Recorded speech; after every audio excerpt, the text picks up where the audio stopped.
we want to evaluate this logarithm without a calculator, and then we want to move towards making some generalizations and develop some properties of logarithms. So we'll start with log base 4 of 4. So let's say we do not know what this is equal to, so we'll just equal it to some unknown. I'll use x. And now we want to do a rewrite. We want to rewrite this equation in exponential form.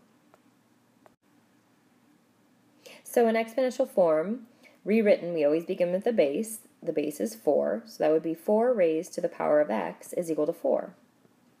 And we know that 4 to the first power is equal to 4. Therefore, we'll say that x is equal to 1.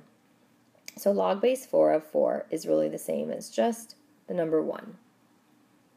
So look at another parallel example, trying to develop again a generalization for what's going to happen when the base is the same as the argument. So another example, if I had chosen, let's say, log base 10 of 10, same idea. Let's say I don't know what it equals, so we'll equal it to some unknown, and we'll do our rewrite step. That would be 10 raised to the power of x is equal to 10.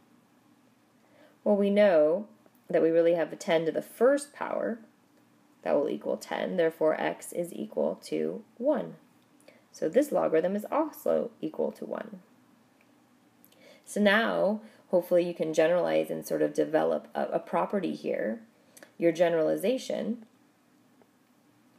if you generalize, we can see that when we have a base of b, and when the base is equivalent to the argument, so that would be log base b of b, we know that our answer will always equal 1 in the end. Part B, log base 3 of 1. So, same strategy. We'll say it's equal to some unknown, call it x, and do our rewrite step into exponential form. Rewriting this, we would have 3 raised to the power of x is equal to 1. Well, we know the only way we can get 1 is if we take 3 and raise it to the power of 0. 3 raised to the 0 power is 1. Therefore, x needs to equal 0. So this logarithm is equal to 0 in the end. So once again, we want to move towards a generalization. Before doing so, let's look at another example where the argument is 1. So let's say we did log base 1/2 of 1. And we want to know what this logarithm is equal to. So log base 1/2 of 1 is equal to x. Rewrite in exponential form. 1/2 raised to the power of x is equal to 1. We know, though, the only way we can get 1 in the end is if we raised 1/2 to the power of 0. Therefore, x is equal to 0. So this logarithm is also equal to 0. And hopefully that's enough. These are two examples that let you then generalize what's going to happen here when we're taking the logarithm of 1. Remember, this number is called your argument. So we're looking at a logarithm when the argument is equivalent to 1. So now we generalize, and we can write that as log base b of 1 will always equal 0, because b raised to the 0 power will give you 1. Part C, log base 5 of 5 squared. So now my base is 5, and my argument is 5 raised to the second power. And we'll say we don't know what that equals. Equal it to x, some unknown, and rewrite this in exponential form. So my base is 5. It would be 5 raised to the power of x is equal to 5 squared. So here you clearly see the bases are the same, so my exponents must be equal. Therefore, x is equal to 2. So this logarithm is equal to 2. Once again, we want to eventually try to generalize, so let me show you another example. And this, again, is an example where the base is equivalent to the base in the argument. So let's say I chose a base of how about 2? So log base 2, and now my argument is going to be 2 raised to some power. So how about log base 2 of 2 raised to the 4th? And once again, we don't know what that equals, or we'll pretend like we don't know. And we'll equal that to some unknown, x. Now rewrite in exponential form. 2 raised to the power of x is equal to the argument, and the argument in this case is 2 raised to the 4th power. Bases are the same, therefore x must equal 4. So this logarithm is really just equal to the number 4. So once again, hopefully that's enough for you to see what's happening when the base of the logarithm is the same as the base in the argument. Our answer ends up being just the exponent. This is one of our inverse properties of logarithms.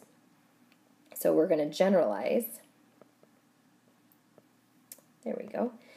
If we have log base b, and the argument is b raised to a power, we'll just say a power of x, then essentially you can think of it as the logarithm is undoing the exponential piece in the argument, and therefore we will be left with just x, which is the exponent. And finally, part D is 8 raised to the log base 8 of 3 power. So I've kind of exaggerated this a little bit, but I want you to see very clearly that 8 is my base, and then my exponent here, the exponent is actually the entire logarithm. So the exponent is log base 8 of 3, and then my base is 8. So once again, we'll say, okay, I don't know what this equals, so we'll equal it to x.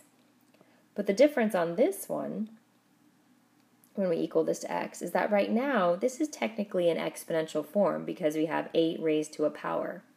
So when we go to do the rewrite step here, essentially you need to think of this as rewriting this equation in logarithmic form because it's in exponential form right now. So again, when we go to rewrite it, we'll rewrite it in log form. Because my base was 8 here in my exponential form, then the base of the logarithm is going to be 8. So that'll be log base 8 of x is equal to the entire exponent, which is log base 8 of 3. So I have these two logarithms. They both have the same base, log base 8. Therefore, the arguments must be equivalent. Therefore, we can say, oh, okay, x must be equal to 3. So back to the beginning, 8 raised to the log base 8 of 3 power is really just equal to 3. So once again, we want to eventually generalize, so let me give you another short example of a similar case. Let's say we had 2 raised to the log base 2 of 5 power. How about that? 2 raised to the log base 2 of 5 power. So once again, we don't know what it's equal to, so we'll say 2 raised to the log base 2 of 5 power is equal to x. It's exponential right now, so we'll rewrite it in log form with my base being 2. So that'll be log base 2 of x is equal to the entire exponent, which is log base 2 of 5. So same log on the left, same base, I should say, on the left as is on the right. Therefore, the arguments must be equivalent.